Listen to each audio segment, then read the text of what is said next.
जय श्री कृष्णा, राधे राधे, श्री हरिदास। स्वागत है आप सभी का। सांझी कब से कब तक बनाई जाती है, सांझी कितने प्रकार की होती है और सांझी में क्या क्या बनाया जाता है, सांझी अर्थात संध्या कौन थी, इसका पुष्टि मार्ग में क्या महत्व है और इसके पीछे पौराणिक कथा क्या है, ये सभी आज के वीडियो में जानेंगे। सांझी कौन थी? एक बार ब्रह्मा जी ने सम्यक ध्यान किया।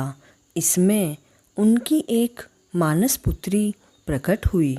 उसने अपने पिता ब्रह्मा जी से पूछा तो ब्रह्मा जी ने तप तप और तप कहा।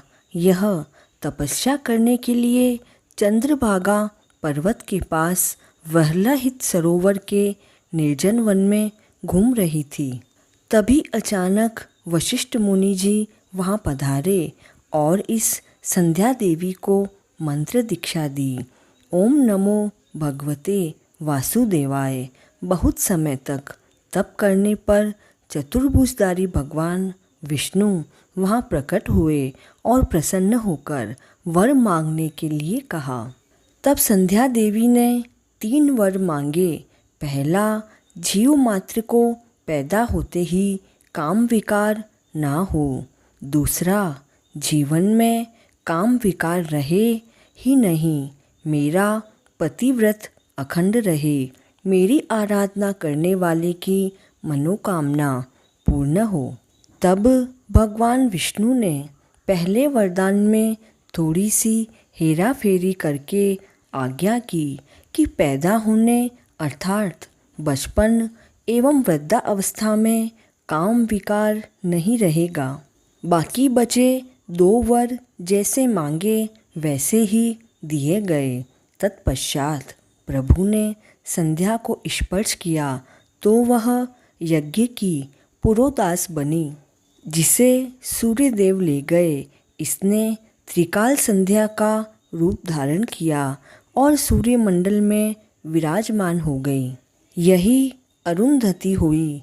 इसीलिए कुंवारी कन्याएं एवं द्विजजन इनकी आराधना करते हैं। ब्रज बालाओं ने 14 दिन इनकी आराधना करके महारास में प्रभु को प्राप्त किया।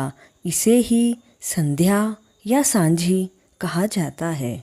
हमारे पुष्टि मार्ग में सांझी 14 दिनों तक रखकर कोट बनाकर पूर्णता की जाती है। श्री हरिराय जी महाप्रभु एवं द्वारकेश जी आदि भक्तों ने स्वामिनी जी के साथ सांझी मांड प्रभु को सखी का श्रृंगार करके बरसाने भेजे और सांझी मंडवाई।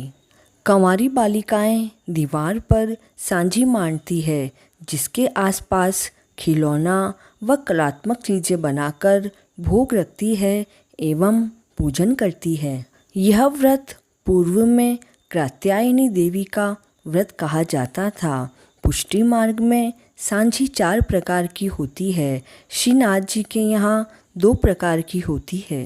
पहली सांझी फूलों की सांझी होती है। इसमें सभी तरह के फूलों की रंग बिरंगी भरी जाती है। यह सांझी स्वामिनी जी के भाव से होती है। दूसरी होती है केले के पत्तों की सांझी। इसमें 84 कोस की व्रज यात्रा का स्वरूप होता है। यह सांझी चंद्रावली जी के भाव से बनाई जाती है। इसमें केले के पत्तों और तनों पर बहुत ही सुंदर कारीगरी की जाती है।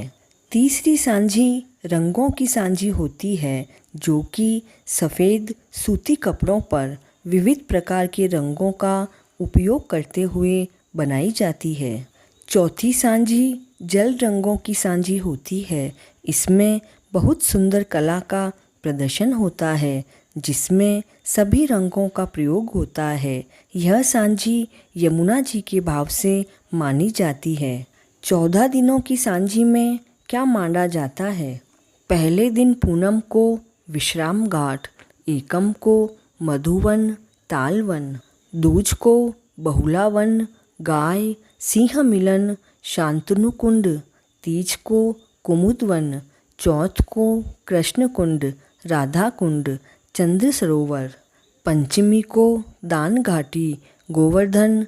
छठ को कामवन, 84 खम्ब आदि, कुसुम सरोवर। सातम को गिरिराज जी, गुलाल कुंड। आठम को भोजन थाली, चरण पहाड़ी। नवमी को बरसाना, नंदगांव, बरसाने के महल। दसवीं को करल वन, कोकिल वन। 11 को लाल बाग, नाथद्वारा। 12 को चीर घाट। 13 को वृंदावन बैठक, रास स्थल। शेषशयी भगवान शेषशैया में पौधे हुए। 14 को गोकुल, ठकुरानी घाट, दाऊ जी का स्वरूप।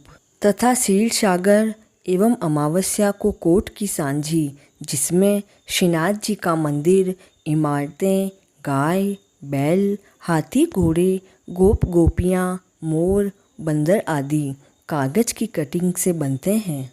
सांझी को पार्वती जी का स्वरूप भी माना गया है।